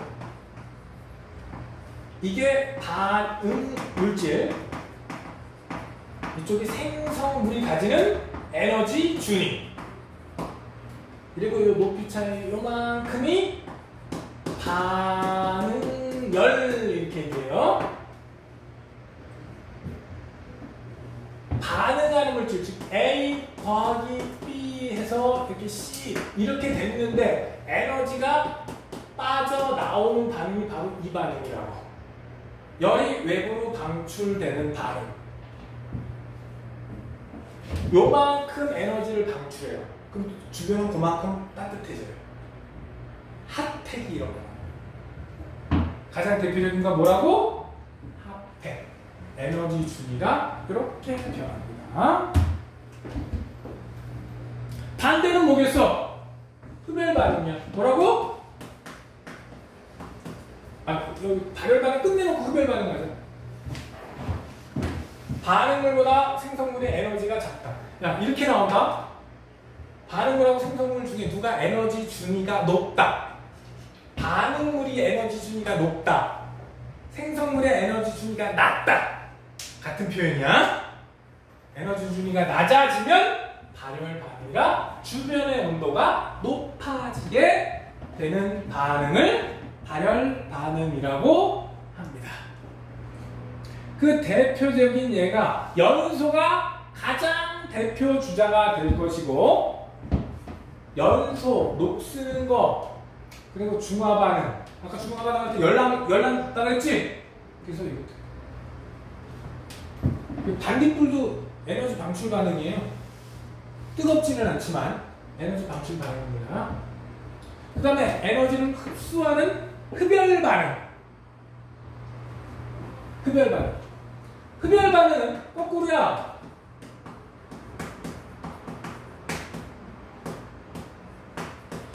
에너지 준위가 높아져야 돼요. 반응이 진행되면 에너지 값이 높아져야 돼. 이때는 요 높이 차이가 반응열이 돼.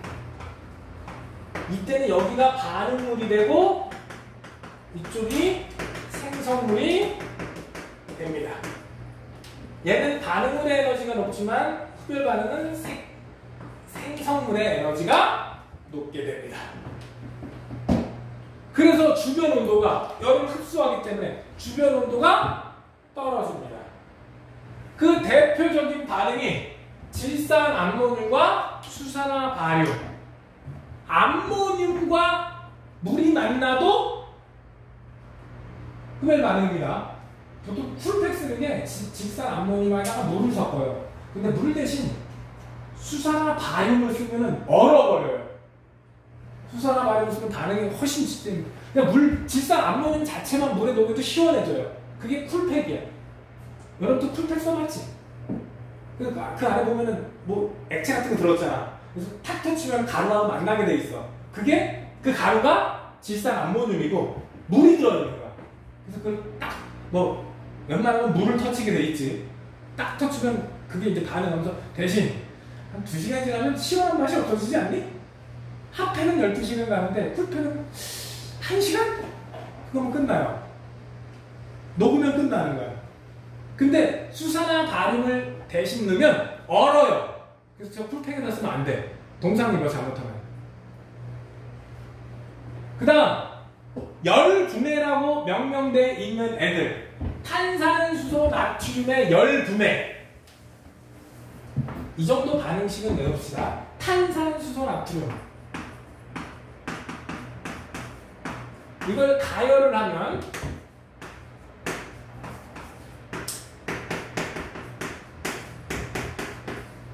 이렇게 반응식이 완성이 됩니다. 저 탄산수소 나트륨 또 다른 이름이 뭐라 그랬지? 베이킹 파우더라고.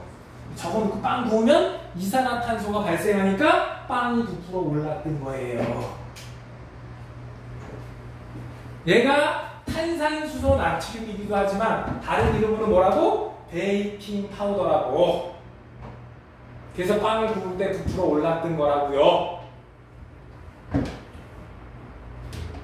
이 반응식 내가 1학기 때도 얘들아 좀 외워라 했는데 이거는 언제 튀어나올지 모르는 그런 반응식입니다. 저거는 고등학교 과정에서 그냥 상식 수준의 반응식입니다.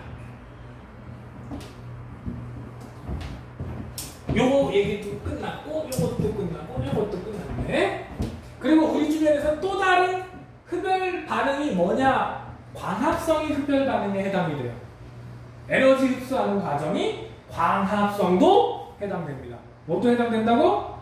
어디 갔어? 얘가 없나?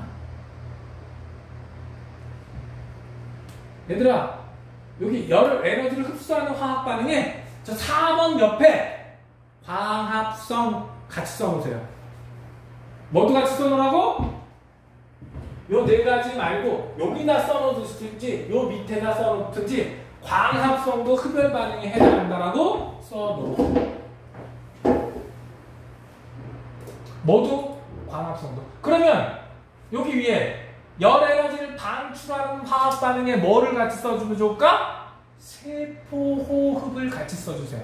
여기다는 뭘 쓰고 3번에는 세포호흡이 여기에 해당이 되고 우리가 세포호흡 활성화하게 하면은 몸에서 에너지가 방출돼서 열이 나요. 요거 세포호흡 썼어? 썼어? 광합성 썼어요? 대표적인 거야. 뭐라고?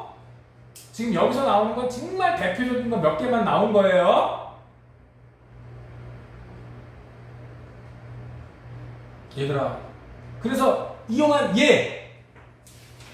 화석연료에 연소를 시키면서 뭐 하면서? 연소시키면 열 나오죠? 그거 갖다가 우리가 음식물을 데파 먹을 수 있어요. 데펴 먹을 수 있어요. 철가루와 산소가 반응하면 열이 발생합니다. 쉽게 해서 철이 녹쓰는 과정을 굉장히 빠르게 만들어 놓은 게 핫팩이야. 거기서 발생하는 열을 이용해서 우리가 따뜻하게 하죠. 요즘 이거 있죠? 줄 땡기면 뜨끈뜨끈해지는 거. 석훈아, 너 산으로는 이거 먹게 될 거야? 네? 전투식량. 군대에서 야, 나 때는 그런 거 없었어, 자식아. 요즘은 이거 저기 뭐라 그러더라? 저기 유통기간 한 이틀 남으면 준다 그러더라. 우리 때는 하루 남기고 줬는데.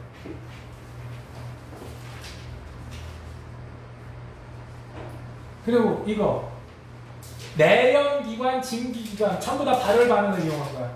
뭘 이용했다고? 발열 반응. 그리고 요거 잘 봐봐. 과수원에 물을 뿌려요. 그래서 냉해를 방지합니다. 즉, 막 얼려 그래. 가을에 있지. 약간 늦가을, 사과 따기 전에. 너무 갑자기 기온이 떨어진다. 그럼 과수원에다 막 물을 막 뿌려요. 근데 공기온도가 뚝 떨어졌어. 그럼 어떻게 돼? 물이 얼려면 에너지를 방출해야 되지. 그래서 주변 온도가 살짝 올라가서 과일이 안 얼게 만들어줘요.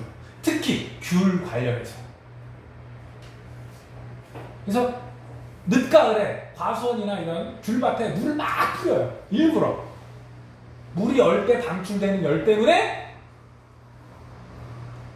과일, 오히려 얼지 않게 만들어줘요. 그리고 커피 전문점에서 수증기가 액화되면서 열에너지를 이용해서 우유를 데운다. 이거 혹시 본 적 있나? 우유 데필 때 있죠? 이렇게 무슨 이렇게 관에다 이렇게 딱 데워 그러면 수증기 같은 거 나오거든? 근데 그게 굉장히 뜨거운 수증기야. 그래서 우유가 빨리 데펴져요. 이 경우는 마지막 경우는 몰라도 요 특히 과수원, 가을에 물 뿌리는 거, 나머지 요건 내연기관을 뜰 때 화석연료 연소시켜갖고 뭐 밥하는 건 그렇고 요거 훗날로 반대로 흡열 반응 요거 냉찜질 아까 쿨팩하고 똑같은 거예요. 그리고 빵 굽는 건 얘기를 했죠? 오케이? 그리고 여기 불 났을 때 탄산수도 나트륨을 확 뿌려. 뭘 뿌린다고? 탄산수도 나트륨 똑같아요. 빵 구울 때 쓰는 그거예요. 탄산수도 나트륨 뿌리면 얘가 분해되면서 주변에서 열을 흡수해요. 불이 났을 때 온도를 발화점 이하로 낮추려고 하는 거야. 온도가 발화점 이하가 되면 불이 나? 안 나? 안 나요. 오케이? 발화점 이하로 낮추는 거. 그리고 냉장고에서 에어컨에는 냉매가 에어컨은 방 안에서는 액체가 기체가 되면서 에너지를 흡수돼. 그런데 밖에 실외기 있지? 실외기에서 거꾸로야. 기체가 액체가 되면서 뜨거운 바람이 나와. 너네 편의점 옆에 가다 보면은 그 저기 냉각기 여러 개 설치돼 있지? 그 바람 어때요? 뜨끈뜨끈한 바람 나오지? 그 냉각기 안에서는 기체가 액체가 되면서 열을 방출하고 있는 거야. 실내에서는 액체가 기체가 되면서 열을 흡수하는 거야. 이거 뭐 얼음 주머니 넣으면 얼음이 녹으면서 열을 흡수하니까 주변 온도를 낮춰서 애들이 상하지 않고 택배가 유지되어 있겠죠. 아이스크림은 드라이 아이스랑 포장해주죠. 드라이 아이스가 기화되면서 주변에 열을 흡수해서 아이스크림이 녹지 않게끔 해주죠. 너네 그 베스킨 그 31가지 아이스크림 가게 가면 저렇게 한다고. 드라이 아이스 넣어준다고.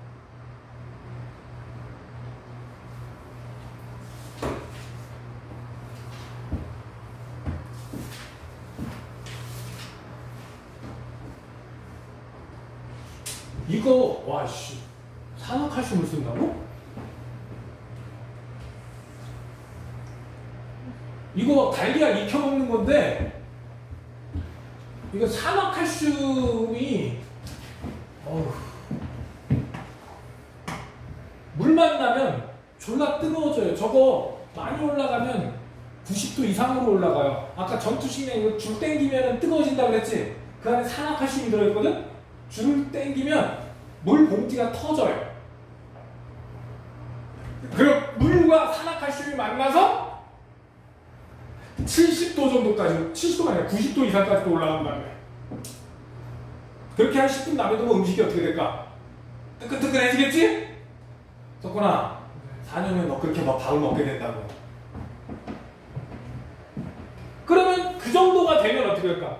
알루미늄 포일이 있고 이거하고 이거 안 닿게 좀 침을 만들어주고 그리고 산화칼슘하고 물하고 같이 집어넣었어. 그럼 어떻게 돼? 뜨끈뜨끈해질 거야. 그럼 그 위에 있던 계란이 어떻게 될까? 있겠지. 소금만 뿌려 먹으면 되겠네. 이거 뭐를 이용한 예라고? 발열 반응을 이용한 거야. 뭘 이용한 거라고? 발열 반응을 이용한 거야.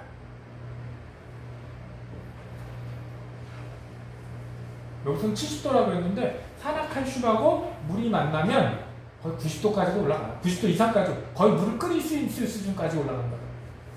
그러니까 그거 나중에 이거 해먹고 잡고 있지 마. 잘못하면 화상 입는다고 시켜요. 아유. 그 다음 에너지 광합성은 아까 뭐라 그랬지? 발열, 흡열반. 흡열. 세포 호흡은 여기 토끼 그림 있는지 모르겠는데 호흡이야. 물의 순환, 기화될 때 흡열, 구름이 만들어질 때 발열입니다. 비가 올 때 아니야. 뭐 할 때? 물이 증발할 때 흡열이야. 다시 한번 물이 증발할 때 흡열이고 수증기가 구름으로 뭉칠 때가 발열이야.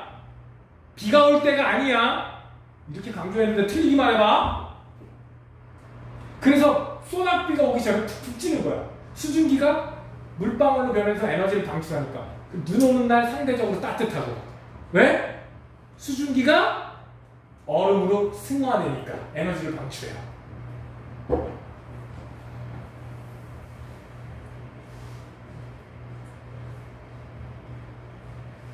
자, 그러면 끝났네. 발열 반응, 흡열 반응까지 다 끝났네.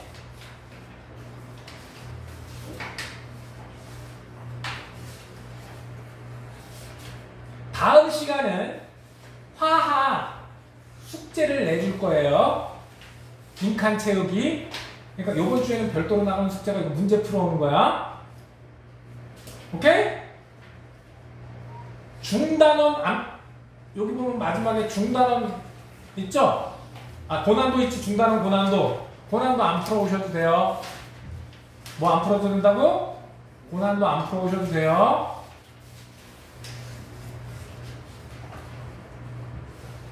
다시 한번 얘기할게. 다음 주에 뭐 한다고? 숙제 따로 나갈 거야. 다음 주까지 문제 풀어오셔야 되고. 오케이? 안 풀어오면 다음 주에 남겨서 다 풀고 가게 시킬게요. 오케이? 너희들 다음 주에 와서 제일 먼저 해야 될 게 뭐야? 요거 질문하는 거야. 오케이? 풀어갖고 오고 질문하고. 다음 주에 또 숙제 내줄 거고, 다다음 주에는 다시 테스트 봅니다. 알겠지요? 오늘은 여기까지 하겠습니다. 수고들 하셨습니다.